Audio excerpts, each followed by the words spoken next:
teaching them the concept of masturbation versus a pleasure practice. So Mm. I am encouraging them at least once a week to get down and deep and loving with themselves as they give themselves pleasure.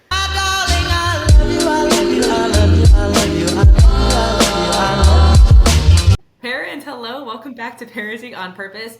I have tea tonight, but this might have been a wine scenario because we are going to have a lot of fun. I'm very excited. We have Miss Melanie Bonk with us tonight, and she picked a very fitting profession for her last name. So she is a sex, love, and relationship coach. Miss Melanie, welcome to the show.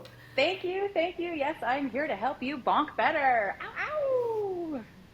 So we have to ask the question you probably get so many times. Is Bonk Mhm. the maiden name that you kept because it's too perfect, or is it the married name because divine intervention is amazing? Yes, it is. I was destined for this work on the day I was born. I was born on Valentine's Day. Oh, wow. And then I found my husband and I took his name of Bonk, so it just all came together. Oh my God, that's incredible. How cool is Hmm. that? Okay, that's so Yeah. fun. So I love it. And so you also are a somatic healer and tantrika. So you have Yeah, yeah. quite, this is going to be spicy and fun. And I Hmm. should have had like a Malbec. I'm very excited. So I always start these podcasts by asking the same question, and then Hmm. so we're going to start high and noble, and then we're going to get into it pretty quick because this is so unique, and I can't wait to kind of take a holistic approach to what you do. But Yeah. to start us off, what is one thing that you do in your life, can be sensuality wise or otherwise, that helps you show up on purpose? Mm. I meet myself with love at the very beginning of every day. And that really changes the entire trajectory of my day. And I tell you, the days where I don't do that, I'm miserable and there's no joy. And if you can tell the difference. So I meet myself with love. And that can just be like putting my hand on my heart, letting myself feel my heartbeat. That could be giving myself some sensual touch in the morning, and it doesn't need to be right away to orgasm town. It's just sensual, pleasurable touch that I enjoy, and it changes day to day to day. So just meeting myself, giving myself the permission to express what I want with myself, and then giving myself that love. And that like creates this whole different high vibration energy in my system that I meet my kids with, I meet my husband with, I meet my clients with, and that's just this magic. It's the love. Yes, it's love, it's self love. I love this. How long Hmm. have you been doing this self practice? I've been doing this for almost 2 years now, so it's been pretty consistent. And it can be 15 seconds, but that connection with yourself and that quality of connection. So it's not cheesy, it's not superficial. It's really connecting deeply to your own being. And what like thoughts accompany that touch? Is it more of a like Mm. just a holistic centering, or is there a little bit of like a badassery to it? Like we're gonna crush this day, girl. You got this. You're beautiful. Like I'd love to hear some of what that looks Oh feels yeah, like. oh yeah. I get a little. I definitely am badassery. I give myself empowerment affirmations over and over again. I will grab onto like the parts of myself that I love the least, and I will give them the most love. So I'll grab onto my stomach. I'll touch my stretch marks, the saggy boobies that fed poor kids. Like I will be like, oh my god, I love you so much. I love your sagginess. I love those stretch marks, and I will give myself that extra love where I know I need it most. That's amazing. Okay, Hmm. like we have so much to talk about, but this is a Okay. pertinent one, so we'll spend a second here. So when there is a part of you that you love the least, now that you've done this Hmm. work, like what does that usually mean in terms of like stuck energy or just like old patterns and thought? And then several questions here. How do you Hmm. go about helping to neutralize those feelings? And then how do they work for you in terms of like, helping you feel other things about yourself? Yeah, I can, for myself, I can use my nipples were a really good example. I was very desensitized from having my babies I had twins, so we had a 2-for-1 deal and I, Wow. they were like impossible to nurse. So I pumped exclusively for Oh, like months and months and months. And I swear that took like the sensation and the joy out of my nipple town area and bringing back loving touch, loving amazing. presence instead of the judgment, instead of the criticism, even instead of like, I would bag on them because like I couldn't nurse twins. And how unfair to these girls Aw, is that? aw, yeah. So it's just this, like I said, the quality of it. Love And so this. it doesn't happen overnight. It's like going to the love gym. You have to do reps. You're gonna fail, a couple times, and then you just get back up on the horse and you hit it again. I love this. This is so good. Hmm. This is so good. Yeah. We have people on that talk about dry brushing routines or like different things that they do in their life to just bring joy and peace Hmm. and just mindfulness to things about them they don't Hmm. love. Half of our audience is actually guys, so it's really fun to hear Yeah. people talk about this as well in terms of like the way that they do it. It's very different than how ladies do it, but it's just cool to watch, right? Hmm. Um, okay, girl. So let's just like have some fun here. I didn't even know this was a thing that people like. You hear like couples counseling. They hear like devotionals in the morning for couples. Sex coaching for couples is not something I knew happened, and that is makes a Hmm. lot of sense. It makes a lot of sense. So, Yeah. is this like? Tell me how you got into this work, and tell us about like how you've seen it change your life, your client's life. Like, give us a Hmm. skinny on it. I'm so excited to hear. All right, I'm so ready to get into it. Well, I actually just started following a woman named Layla Martin. And if you don't know who she is, like go find her immediately. She's fantastic. She has so many free offerings out there. And so that's how I found her. I started getting into sacred sexuality through her and through her free offerings. And then I saw that she actually had a certification, and I'm the one that my friends come to me, family members come to me for all the sex, love, and relationship advice already. So I'm like, wow, I can get paid for doing this. Well, that's Nice. new. And then I just went ahead and applied with the support of my family, and it was a pretty big process. It took over 2 years to actually get the certification, and it's a really in-depth, like full body, full mind, full spirit, whole initiation into your sacred sexuality and into who you are. Hmm. Oh wow! I Yeah, eventually that self journey taught you so much about it's yourself and the people you're fit to serve, right? yes, and the beautiful. I really love one of the things she does about the program is you have to. Me personally, I had to basically go through everything that I would ever imagine taking a client through. So the Wow. whole first 6 months was all my own personal growth and transformation. And holy man, was that a trip. I came out a completely different person than I was before. I Wow. understand how to use my voice. I understand where my blockages were. I got in touch with my energy body for the first time. I had a Kundalini awakening. Um, Yes. yay! Amazing. And so that whole process was just it changes your mindset, it changes your boundary setting. I could say no so much easier to things because I'm whole in my body and I'm listening to my yeses and my nos so much more.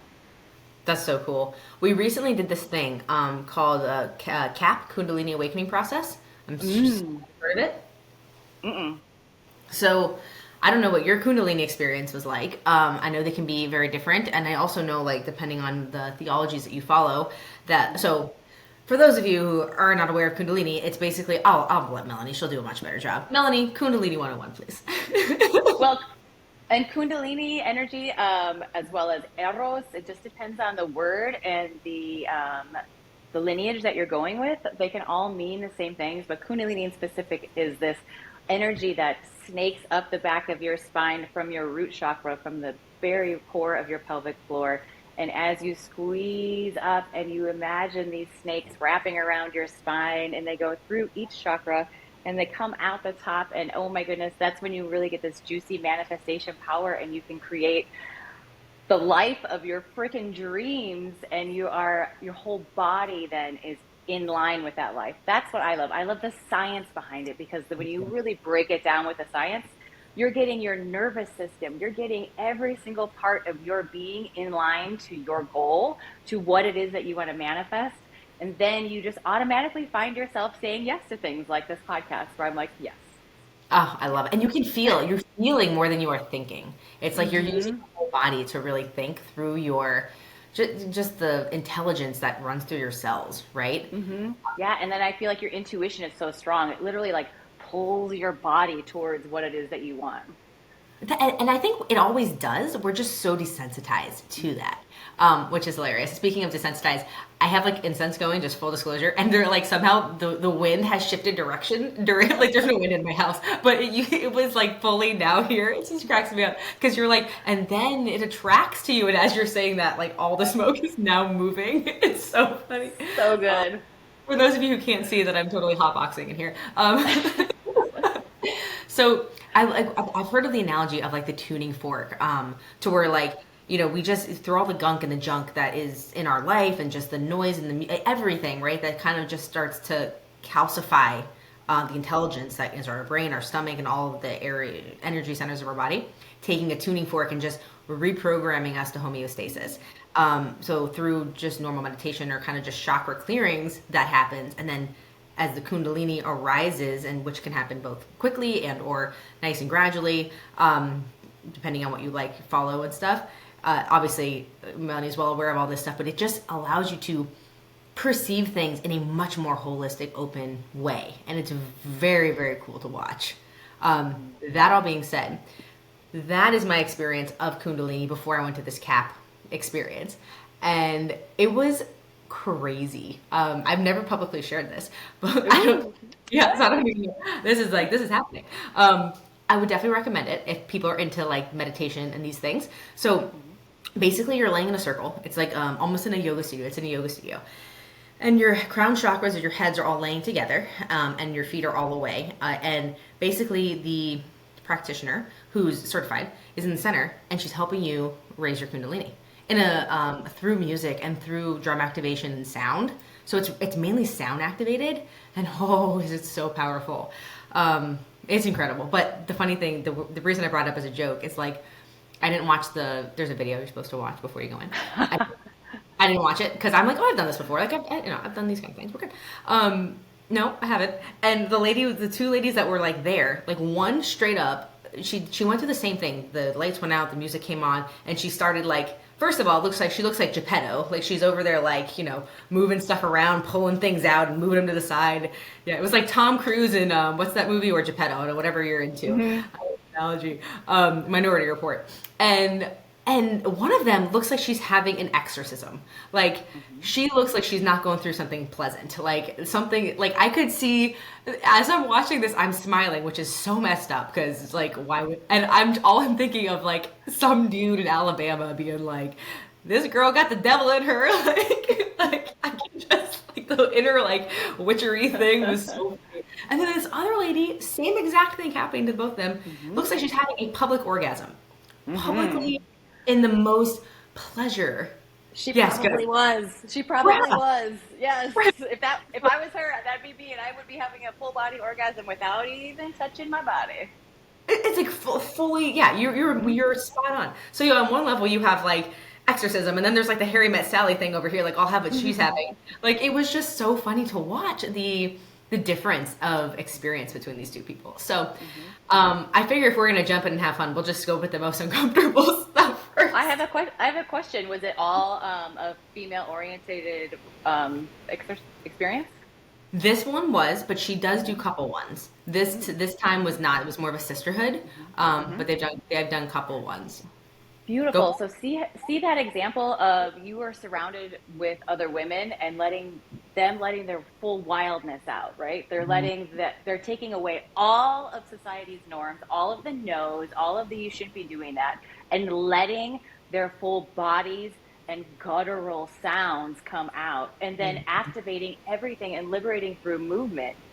Women need to see other women do that. So that Yeah. is just amazing that you were in that space and that you can have that. Women used to be learning from other women how to actually experience pleasure, and by today's standards it's porn, and that's acting, that's not what I'm speaking about at all. So you don't want to be copying things that you see on the internet, but Yeah. authentic expression of deep Wow. human expression is, you have to almost see it before you can believe that you can do it yourself. You are so spot on. Like my heart and my I like the constriction kind of release as you said that. Like it very much felt like an energetic release, not a sexual release. Although I'm sure that's a part of that. But it's like it was like the most. When you were done, you felt so clean of just bogged down energy. And I've done so many meditations. I never experienced anything like that before in my life. It was nuts. Yes. Woo. Yeah, yeah, girl. It Good was stuff. like one of those. Yeah, it was good. But okay. So I say all this just to really kind of bring some perspective to like it says we like are so I feel like our society is so like sex afraid but so sex exposed, and we're missing the core of sacred sexuality. So I think that's a really Absolutely. good place to kind of play and start.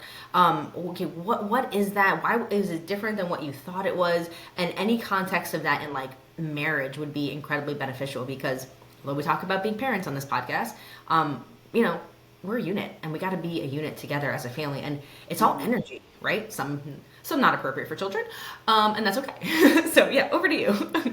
Yeah, so for me, sacred sexuality, I didn't even know kind of what that was until like I said, I heard Layla say those words, and I'm sure because I wanted more. I knew that there had to be more. I was always a sexually thriving and kind of aggressive female, more so than other friends of mine. Um,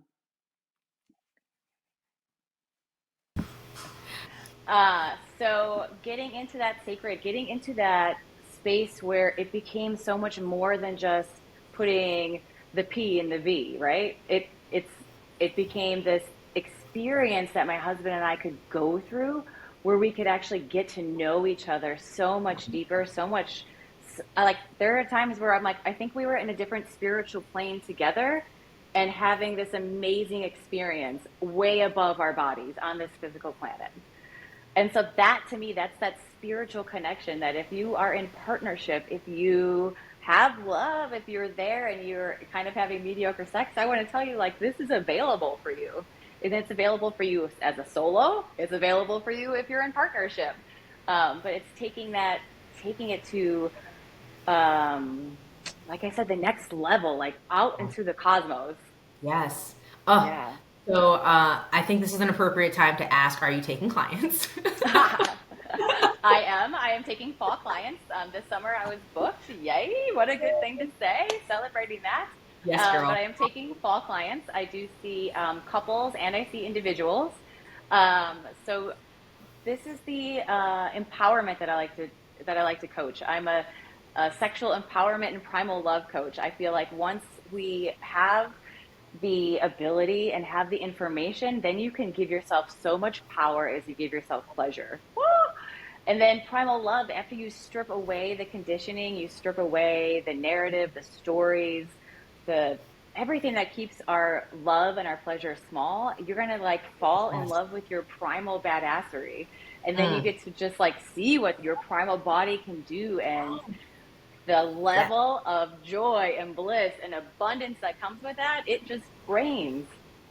Oh yes, I love this. This is so good because as like a woman, and obviously there are men who listen to this, and I'm Mm-hmm. sure they have a similar kind of theology around this. But like you grow up, and you're kind of you do experience moments of this growing up where you just feel so badass and you feel so in your own power. And sexuality is one way to explore that, but it's really the sex part is a smaller part of the creation of the feeling your fullness, right? And you know, when there's certain parts of your life where that's a very big part of it, but it's like a way for you to start exploring it. And then you start to get these gender roles, and you start to get like all these overarching societal things that kind of put it in a box. And like there's so much not enoughness around education with how sex is should be used and could be used in terms of like your own relationship with your family. I'm really into ancient Egypt. I always have been very drawn to ancient Egypt. Yes, girl. So like the whole Mm-hmm. onking concept, and like just the way that they used the energetic connection to the cosmos of, you know, orgasmic circumstances, to help like rejuvenate their cells. Like it's fascinating. Like anything you want to like just little nuggets you want to drop, the mic is yours. I love it. I love it. You know, one of I'm gonna have to pause because where are we going with that? I got so sidetracked with ancient Egypt. I was like, tell me more. I like leaned in. I think we're just talking about in general, like opening up people to what it could be, like Mm, sacred sexuality, because we're so limited in our concept of what mm-hmm. sex is. Like as you mentioned, there's what Yeah. people see with porn, which is like not a great place to get sex education from, Hmm. and that's all they know. They don't know about Yeah. any of the other. And even your own body, if you think about like, I'm gonna say, give yourself pleasure. And what does your mind immediately go to? probably your sex organs, right? If you're gonna if you're gonna like think about it in a masturbation way or in a like a really sexual way, I'm gonna I'm gonna go for me. I'm gonna go right to my clit. That's where I would go. And when you really come back out of kind of like the society norm of what sex is, your Mm-hmm. entire body becomes an orgasmic canvas. Mm. So pleasure, one of the first things I'm going to teach my clients is to start expanding their sensations and just the awareness outside of the pelvic area and down the legs, up the stomach, bringing it and expanding it because it's so much bigger than what you actually think and what you have been taught. Oh my gosh, yes. Yeah. This is so interesting to me, and it makes sense how it's so synonymous with like meditation because, like, I'm even trying to think of like the scientific term, but I'm all about how like the spirituality and the science meets together. I think it's like the most fascinating thing because it like meets both halves of our brain, or like the dualistic society we live in. It kind of hits both angles. But Mm-hmm. there's something I forgot the scientific name for it, but like maybe it's reticular activation system. But when you're focusing on something, how you could perceive more of it, or maybe it's more like the double slit experiment, where when you focus on something, you're kind of altering the reality of it. And it's amazing because even though when we think of sexuality, we think of very specific areas on our body.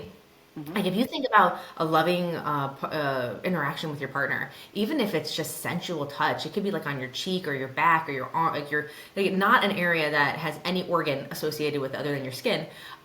It's so pleasurable because you are giving it your attention. So it's so beautiful to bring this mindfulness into what we do, and I think that's Yeah. huge, so big. Yeah. And really the idea and the lesson here is to carry that through. So it's not just about sex, it's not just in sex. It's every moment of your day. So even that like embrace with your kiddo and you like, Yeah. stroke their back, that's if you're doing that with just the presence in your hand and you're through my hand as I stroke your sweet baby back, I'm sending you love, I'm sending you compassion, I'm holding you. Though you feel that in the touch.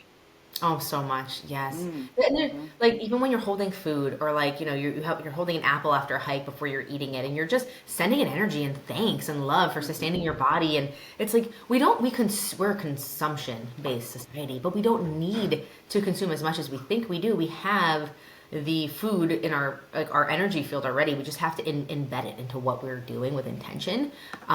So much easier said than done, but with a little practice, it goes a long way, right? Yeah. Adds so much value. Hmm. Yeah. And a beautiful practice that you can start doing today, that is kind of like a baby step into Tantra is celebration. So celebrating things, celebrating even, Oh, celebrating we celebrate every day in the evening. We celebrate something from the day. So we go around the table and we say, I celebrate that I was on a podcast today and I got to meet some fabulous people. And then the kids get their opportunity to celebrate and changing the narrative to celebration as opposed to like, this is what happened to me today. Blah, blah, blah. How was your day? And so celebration, that really creates, again, that whole nervous system change in vibration. So celebrating your sex life, celebrating a hug, celebrating a kiss, celebrating orgasm. I mean, adding celebration into everything is, I celebrate a good shit. Like it is, that's a good day. you have that shirt like I pooped today. Yes. It's a good one. I love it. It's true. Your body's working. And it's like Hmm. we forget how blessed we are that we have a functioning body and are able to do Yeah. the things that we need to do. And that just lets Amazing. you know every time that you're alive. And if Yes. you're alive, dang, that is a good day. Amen. I love it. Hmm. Yes. Focusing and celebrating what's important. I love that. And getting out of the monotony. It's a practice we do as well. And it's so cool because our 3 year old now, if we don't say something, he'll say, okay, everybody, tell me what you loved about your day in his own Oh, words, right? Because yay. it's habitual for him and kids crave structure. So for him, it's like, this is our time to do this. They look forward to it. They might not Hmm. tell you they do, but if you leave it out or omit it, they're going to make sure they Hmm. add it, which is so cool. Okay, Yeah. cool. Can you give an overarching definition, I guess, or just explanation of Tantra? And then what do you think are some of the misconceptions people come to the table with when they like are introduced to this world for the first time? Yeah, so Tantra is really finding spirituality and divinity in everything. So I could be washing the dishes and it could be a spiritual divine act. And I am sitting there washing each plate and fully present in my sensations, fully present in my body. I'm not lost in story. I'm not lost in thought. I'm not lost in judgments. And it is a divine spiritual experience of just washing a dish. So that's kind of like taking a big, huge overarching concept and putting it to something really simple like doing dishes. But that's the idea of it. So if there's spirituality in everything, then there's spirituality in your sex. There's spirituality in your pleasure.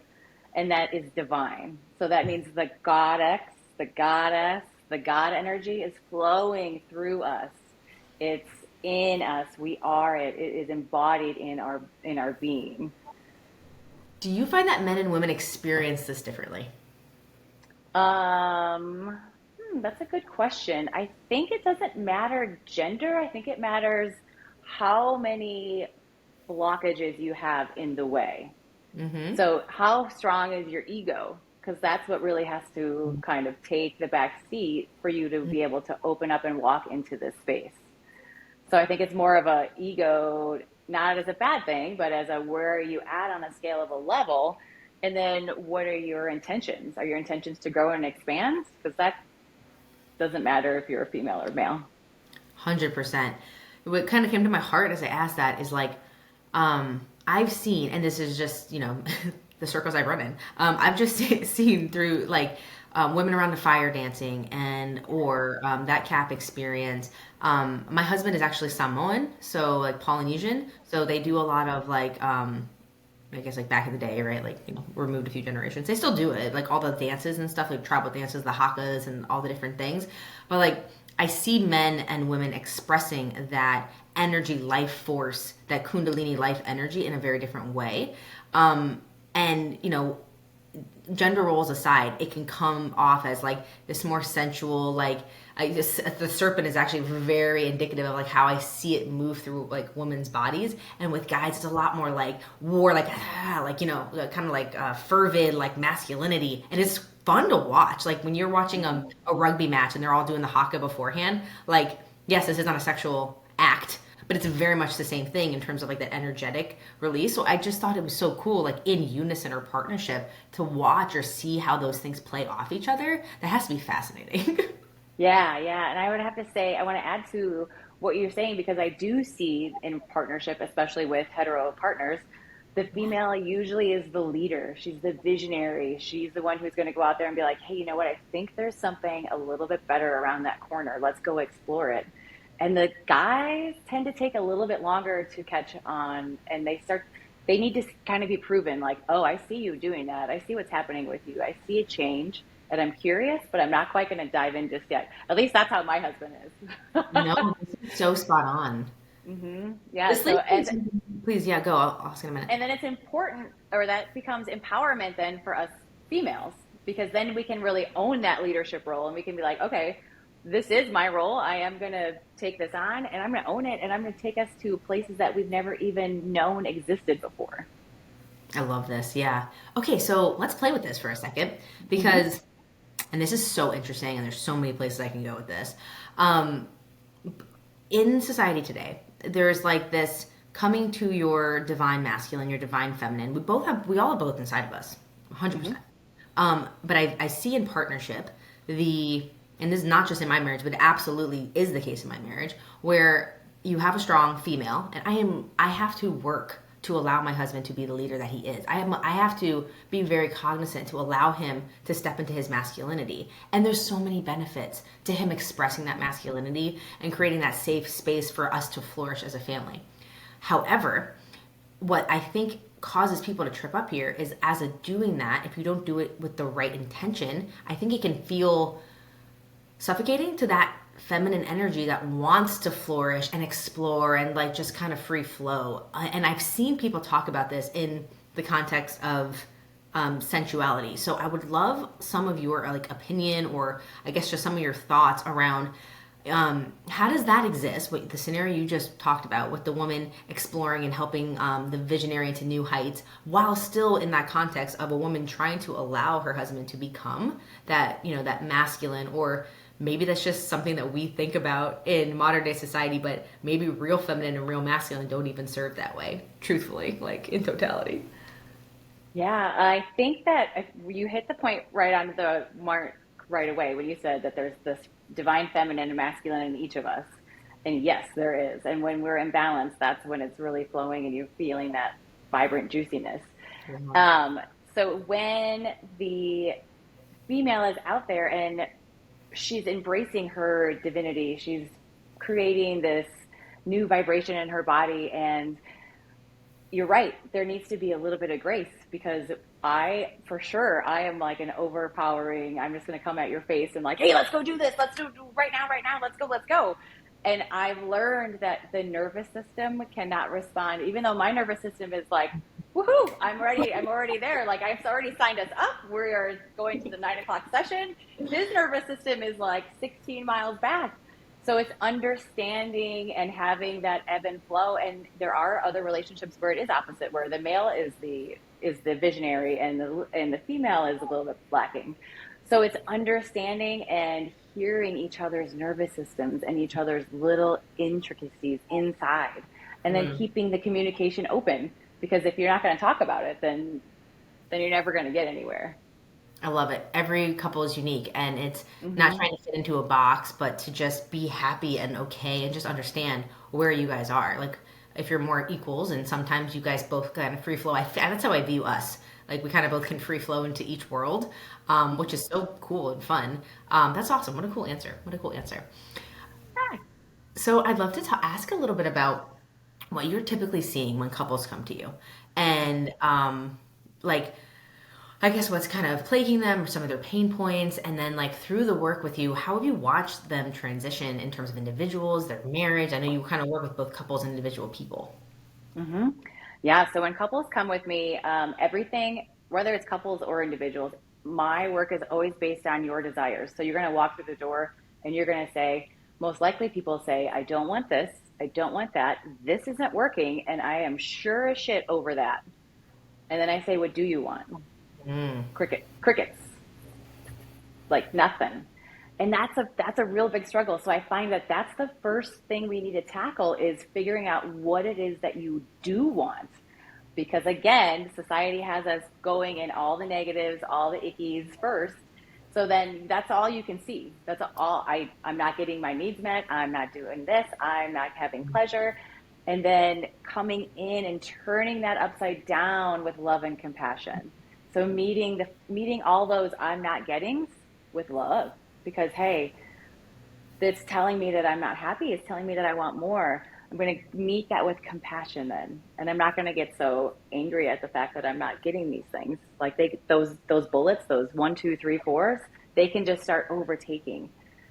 So for seeing them with love and compassion, and then creating a new list, a list of things that you do want, and that's really the first key, and that's the first step. And then from there we move on, and everything is based on your desires. So if you're I have a woman that I'm working with right now who she's never experienced a vaginal orgasm, so she wants to be able to experience and feel that in her body.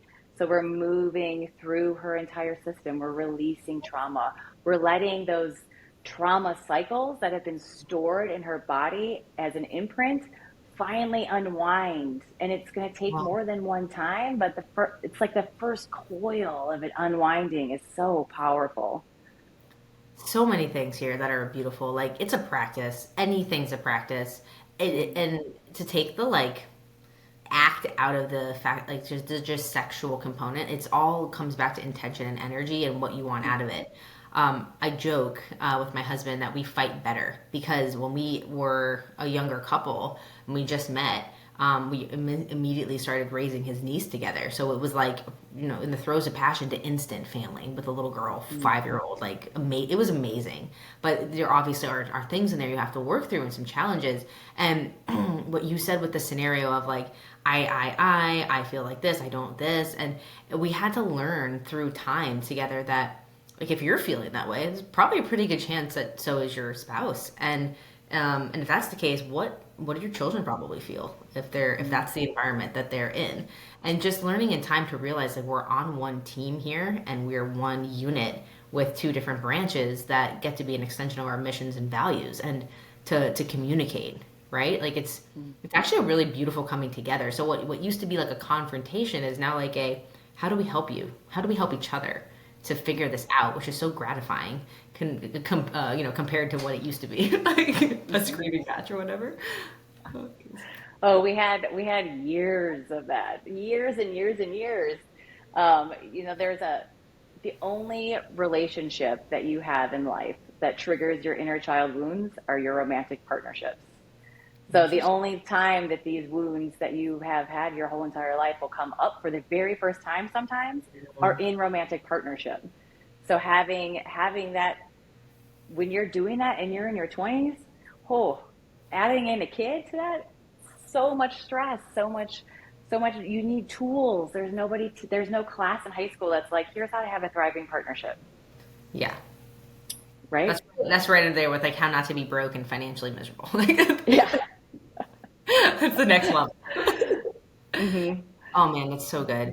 I love that. Okay, so how have you seen like your own marriage transform, or some of the partnerships with couples in your work, or even people's partnerships with themselves when they're Yeah. able to like kind of get to that baseline now and no longer feel like they're treading water? They can be more proactive in their wholeness and sensuality and otherwise. Well, I'm just going to go ahead and use myself and my husband as an example again, because like I said, we went through years and years and years of, you know, we've been together for 24 years. So we've been together quite a few years. We've learned so much together. But yeah, there's screaming matches, throwing things, yelling, saying the most cruel things to the person that I love the most. And now I can't even fathom doing that, but it's what we knew at the time. And so Yeah. it's so okay. But I don't think it's okay to stay there forever, which is what we didn't do. We evolved. So we evolved to now being able to, we understand each other's triggers. We've met each other's inner children. So I've met his little boy and he's met my little girl. So now there's times where I'm like, oh, well, that's not the primal king who I just had 2 hours of delicious sex with. No, that's a 6-year old little lost boy who's scared, who's talking to me right now. And then I have that information in my system, so I don't take it personally. So then Mhm. I speak to the little boy. I don't speak to the actual 46-year-old man that's standing in front of me because that's not who's speaking to me. So having that information, it's like you get a manual about your partner when you go through this kind of coaching together. So you can be like, "Oh shit, I need to go to page 36. What was that again?" Wow. So having those tools, I mean, you're always going to get in arguments. We got into a little argument the other day and it lasted, I think, maybe 12 minutes. And we argue. And then I just sat there and I was quiet and I looked at him. I go, I'm sorry that my inner child just fought with your inner child. And that was it. There was no like, Amazing. it was immediately over because we both took a big deep breath.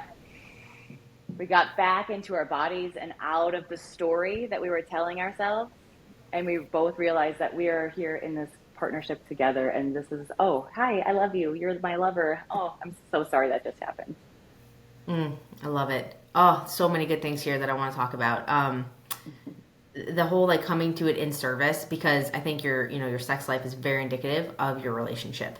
And the obviously people are busy and their parents, and that's not to say you have to have like 5 hours of passionate sex every single night. But I think and people can be honest about this, right? Because we've all had Yeah. seasons of this in our life where it's like you are romantically enthralled by this person at one point in your life. So how are you now finding their touch revolting? How is that even possible? And when you start to really dial it back, like a lot of it's like how you're perceiving something, right? So it has so much more to do with respect and base level interaction and feeling seen. It's just really, really beautiful, the work that you do.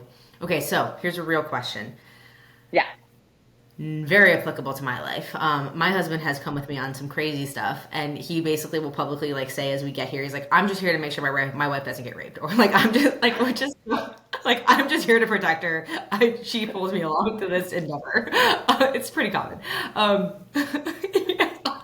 So like in these scenarios when couples, and it could be the guy and the girl, like I met plenty of men, males in this space where they're more of the open ones, but in unison when there are two partners and one partner is maybe more open and like one maybe isn't, like I can see maybe it's a little bit more difficult to have these level of conversations. You and your husband have grown into this where there's a trust and there's a mutual, like the fact that you get to experience different realms together and and do meditations to understand each other's inner child, like that's not happening on the cul-de-sac, with the normal couple here in middle America. Like that's not a thing. So what are some ways like people can start to like have accessible conversations to just start to open a little heart? Give me a little heart opener before the ceremony. A little There you something. go. There you go.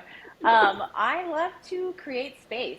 So if you don't create space to have those conversations, they just won't happen. So if you don't create, and by creating space, I mean really like cleaning up your environment, lighting candles, like you said, the incense you were just blowing in your face, lighting the incense, putting on the music. You're almost turning it into a ritual. And what we like to think we are not, but we are very real, ritualistic animals. So, ritual is a huge part of our lives. If you think about all the holidays, birthdays, anniversaries, it was all ritual. Even throughout your day, you've got daily rituals. So creating space and ritual within your partnership is key. No, you don't need Creating to have space. hours and hours and hours and hours of sex. In fact, you can go days and weeks and months without having sex. But having that compassion and that intimacy together, that connection, that is the magic stuff, I think, in my opinion. 1,000,000%. Yeah. Hmm. Yeah. Oh, that's so good. And What are some of as parents, you if you don't make that space, as I have four kids, if I do not make time and space and shut the door and say this is mom and dad time, it's never going to happen. Mm-mm. yeah. Hmm. What are some of the common things that when you see when couples come to you, married couples with kids, right? Because that's probably pertinent, or couples with kids, right? Could be married or not, or whatever the makeup of that is. When they come to you with understanding life phase, common competitors for their time, stressors, financial, all the things, all the human things we deal with. When people are coming to you, what are some of the common things that you see are like preventing them from setting the space, and or maybe just in their mind they're like misprioritizing? There's just common things that you're seeing are like pain points. And then what are one or two tips that you give them to help understand, how to do this? Hmm. Well, it's not even a conscious choice, I think, in most people. It's a subconscious choice. The nervous system would rather have you living in hell Hmm. than taking that risk and moving your way into heaven. Love this. So what does that mean? It means they'd rather, your nervous system would rather keep you in the uncomfortable, in your story, in your pattern, than breaking free and trying to liberate yourself. And that is on purpose. The nervous system is doing that to keep you safe. Unfortunately, usually that keeps us small. Yes. So it's just like this cosmic flaw that we need to start really creating consciousness around, because it's usually not that somebody really doesn't want to. That nervous system is kicked in and it's keeping them so frightened. They're literally afraid that they're either going to, for women, the fear of still getting killed for pleasure, for being Yes. a slut, for being saying the words that I'm saying right now, could Hmm. in a different part of the world, I could easily be murdered for that. So having the consciousness of even that trauma still living in our bodies. So that so the trauma is so alive and so in control that you need to give yourself compassion. So if you're like hearing these words and you're like, I feel like that's me, give yourself compassion and love right now, because that nervous system is doing an honorable job. It Amen. just happens to be also keeping us small and our pleasure small. I love So this. that would be the first thing. The first thing would be just meeting yourself with love and compassion, because it's you're in the system. You're in kind of like, I like to say, even like the matrix, where you're just like running this program and you don't even realize you're running the program. So when you start to update that software, when you move into empowerment, wow, what a shift. And then you have that choice. When you become conscious of the story, conscious of the conditioning, woo, Then you can hear it creep in, and you're like, oh, hey, hold on, now I have a choice. Sometimes I'll let the conditioning win and have those days. Sometimes I'll be like, nope, not today, sister. For sure. Mm-hmm. It's so true. I'm trying to think. You mentioned something a second ago that was like almost triggering, and it's so impactful. But I think that's a really good place to start. I'm trying to remember. It's fine. I'll let it go. It'll come back. It'll come back when it's ready. Mm-hmm. But it's almost like the concept like we're keeping ourselves in purgatory. Yeah. Because it's familiar. It's like the toad in the pot of water. Like it's familiar. It's not serving. And here's what I was gonna say. It's like very Abraham Hicks. Like it's uncomfortable to realize and kind of like this almost disempowering to feel like, oh, this is not what I want my relationship to look like. This is not where I want to be financially. This is not all the things for a moment. But then you make a choice, and then it's like, I feel like this for a reason. Do I feel like this because I'm meant to suffer my whole life, and that's your story kicking in, or is it, hey, I'm getting off kilter here. My GPS is telling me you don't feel good here. This is not your true north. You need to correct course now because I don't like it, and if I don't like it more, I'm gonna give you not so subtle signs, and then all the way through dis-ease. Right? Our bodies are guiding posts to how we feel. So in your marriage with your spouse, if you're not experiencing that pleasure, like my husband and I talk about this all the time because, you know, at least in the context of our communication, he's always telling me, like, with men, you don't need to have like all these things to build up to having a pleasurable sexual experience. You just have to have a pleasurable sexual experience.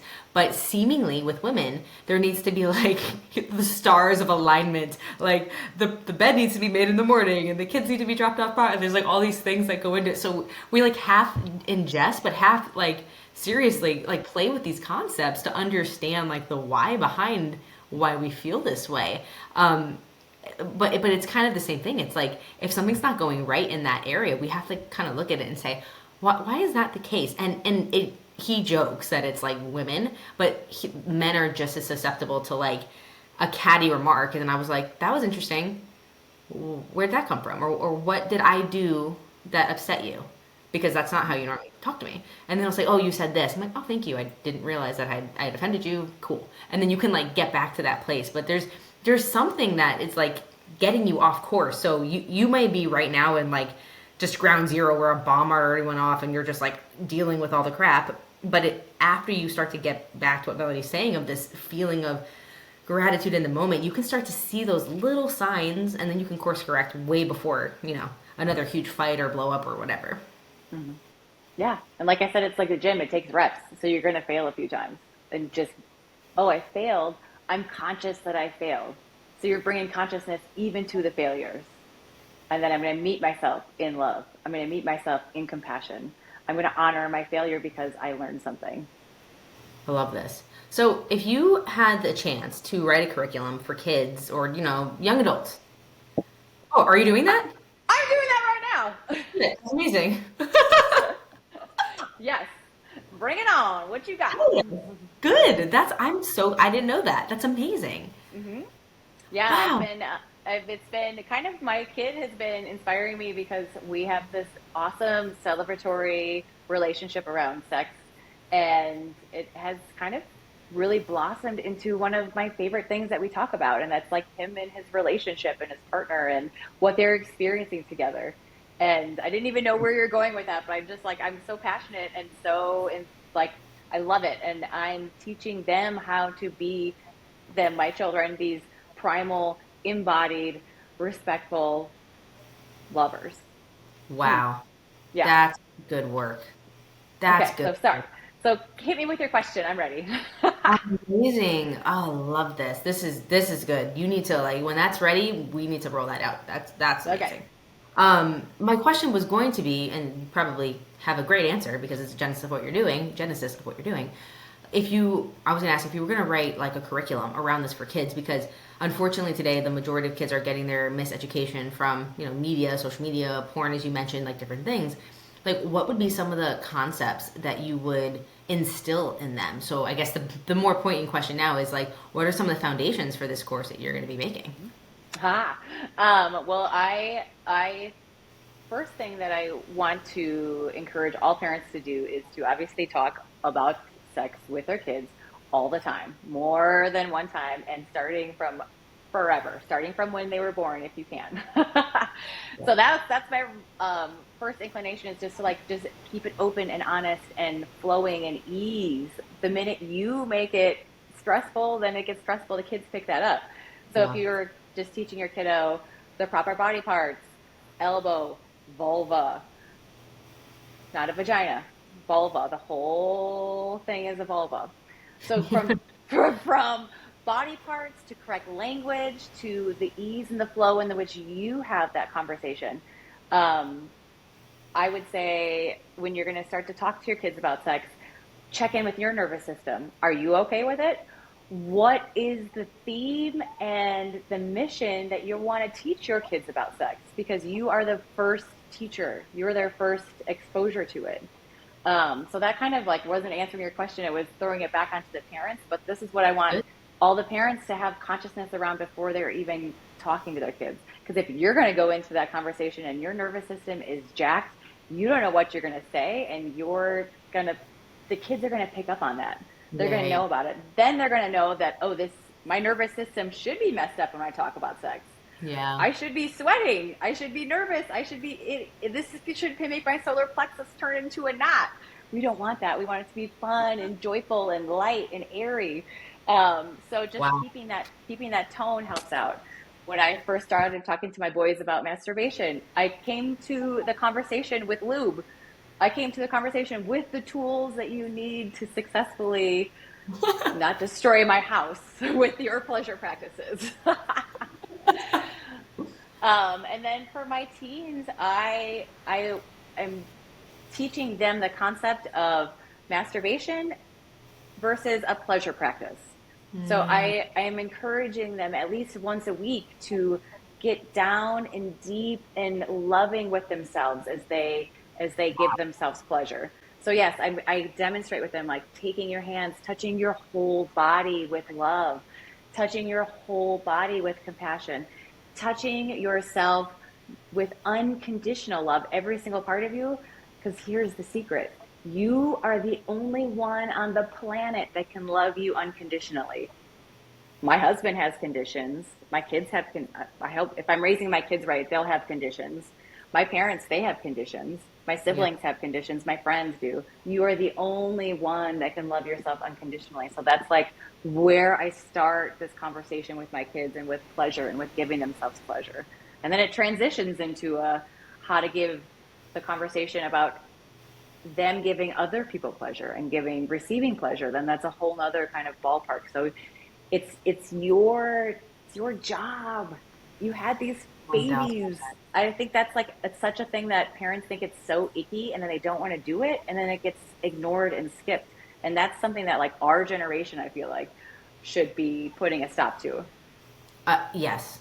When you mentioned the whole solar plexus going into a knot, I thought about like the traditional birds and the bees conversation where you're like, this is so awkward. I hate this. And I think because that's how most of us were introduced to the conversation. Like, I can tell you exactly where I was with my mom in a TGI Fridays parking lot when we had the oral sex conversation. I'm like, to this day, I'm like, it's mortifying, but to all my cells like cringe when I think Hmm. about the conversation. It's so bad. And Yeah.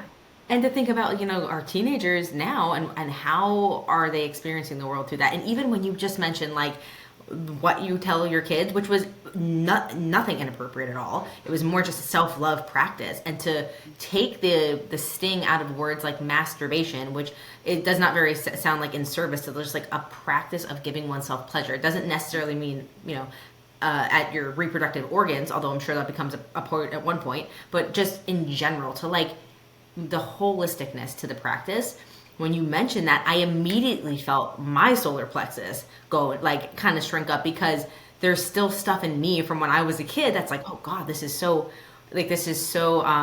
new and uncharted territory. But who to better learn from? Certainly would rather my daughter learn from me than somebody on TikTok. Hmm. Like for sure. And Yeah, and I love what you said about the energy around it. Like the energy you bring to that conversation is going to teach your kids, are they allowed to feel safe in this place for you? And if we're teaching them that it's not safe to talk about sex, or it's not safe to ask questions, and that's not good either. But I can also see people being like, this is way too hippie. I don't want my kids knowing when I'm having sex. If I start to have these conversations with them, like, where are the boundaries? So like when you meet the more conservative kind of moralistic conversations, how does that, like, how do you help with that, or like where's the, I guess, some of the boundaries that come in for that? I'm sure it depends on each family. Yeah, yeah. I mean, it depends on each family. It depends on their own personal history. There's Hmm. so many layers, and meeting everybody with love and compassion, because usually if they're freaking out about talking to their kid about sex, it's because they have their own trauma, Hmm. right? It's not I No one's making these choices, I don't think, consciously. For It's sure. just where our bodies are taking us. So you have to have that, like, okay, this is my role. This is what I signed up to do. So this is part of parenting, is this conversation. For sure. I think what helps, and we'll end like the Egyptian conversation, or just like other cultures, right? Like you look at non-modern society, you look at ancient Rome, or just like older societies in general. Sex was very much a part of, and hetero and homosexual and all practices of pleasure and Hmm. sexuality were very much practiced in public. And interestingly, like I guess what comes to my heart or my mind is like the legality of drinking in America or drinking in Europe and at a younger age. So it's not necessarily something that it gets kids all riled up. It just becomes a part of life, and it's something that they manage, and they start to understand its place as a tool in their life, or an accoutrement in their life, not necessarily something that is abused as much, right? Plant medicine is another really good example of something like this. But when you look at sexual practices in general, and I'll go back to ancient Egypt, like it's something that you were taught specifically of because of its benefits, like what you were saying before, with the kundalini and the full body resonance. When you're like, I guess I can think of it like when you shine one flashlight on something and then you have 8 flashlights shining on the same thing. Like obviously there's a lot more clarity and intentionality behind what you're now shining a light on. Same thing in your body. When your intentions meet all your energy centers and it's all in the service of one intention, it's going to come to fruition a lot faster because you're potent. You're focusing all your energy on one thing. So let's, if you want, for a minute or two, let's play in that space of like how they use sexual practices in different cultures and how that's so different than today. What kind of lessons we can like glean from that if we are open hearted to it. Yeah, I think that, like I said, women especially, we need to be able to see what our bodies are actually capable of. Yeah. So these, like, sounds that I make now during sex are nothing like I made 5 years ago during sex. I mean, like, I am guttural. It is like you said, like cathartic. You sometimes there's shaking, and there's, because Yeah. I'm letting my body follow these natural impulses that before I wouldn't let my body do, because I was never A, shown what they were, B, given permission, and then C, like, taught, like, okay, no, actually you need to do this instead of that. So it's like there's actually some, like, coaching where it's like, physically, now do this with this body part, now put this in here, and now you physical ABC instructions. So that's like three different things that you kind of need this information, and if you don't know Yeah. it's even out there, then you don't even know.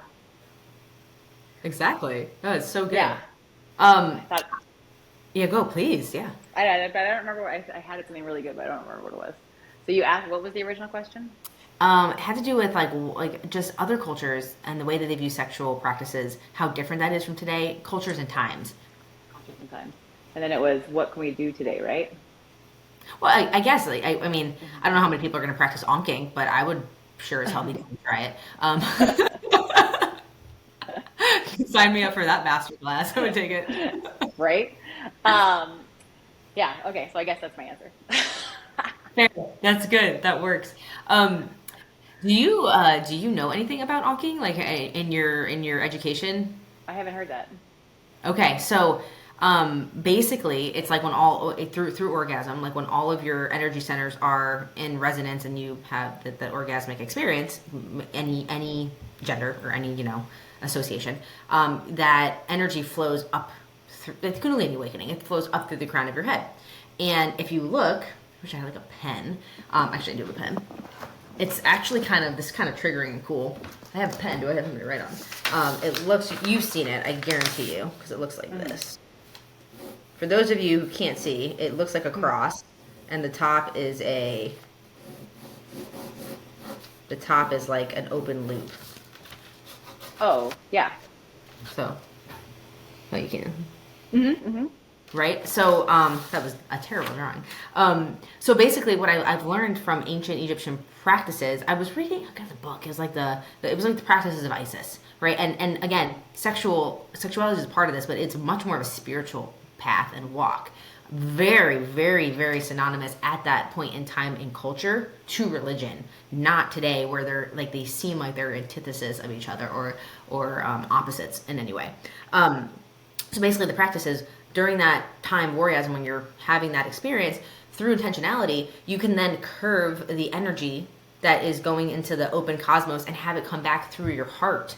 And you can hold on to that. And what in ancient Egypt, from my understanding, which is why sexuality was actually so practiced. This is not just ancient Egypt. This is like most of the ancient cultures that now are like Judaism and Christianity. This kind of is the root of all of that. But the whole premise is you're putting that back into your heart intentionally, and that energy is renewing your body. It is renewing your life force. So different than how we practice and look at sexuality today. Mm-hmm. That sounds juicy. I would love to play with that. And that's why I asked if you knew about it, because I honestly Mm-hmm. like tried to look it up because I read about it in a few books and there's like nothing on it. So it's just very interesting. But I mean, it's a thing. Like I read about it in Yeah. some sources. I've done some practices where at the top and you shoot it out, the energy goes out, you feel it raining down. You can do circling it, so through the top, circling it back in through your root chakra. Oh, cool. Circling it forward is one energy. Circling it backwards is a completely different energy. So it's like the yin and the yang. Got it. But not into the heart space. I'm super intrigued with that. I'm very like to know more about that. Well, hopefully your people know more than mine. You'll have to tell me what you learned. Yeah, I'm gonna find something about it. Okay, so overarching as we wrap, like, uh, Mhm. what are some of the differences you see in people's marriages or relationships? Like, that's something we were touching on before. Yes, yes. It's going from, oh, it's kind of hard to say because every couple is so different, but every couple is coming in with, you can feel the baggage, you can feel the heaviness in their partnership. You can feel the lack of joy sometimes. And I work with couples that are also like have a great sex life, but they just think that there's more out there. So they're coming in Cool. still full, like still there's no problem, like they can come in and see me without having a problem to Yeah. fix, but Yeah. you just want to expand and liberate and meet each other on this spiritual plane. Um, then people who come in with that heaviness and you see them witness each other, that is the magic sauce of doing Awesome. couple work together, is when you witness each other going through this. You see each other because then you have such a clear understanding of who you've chosen to be with. Love that. um, So good. yes, it's so good. It's so good. And then the sex part, when you add in that spirituality, when you add in that cosmic connection, like, whew, it takes like your whole body, your whole aura. You can see those couples when they walk in.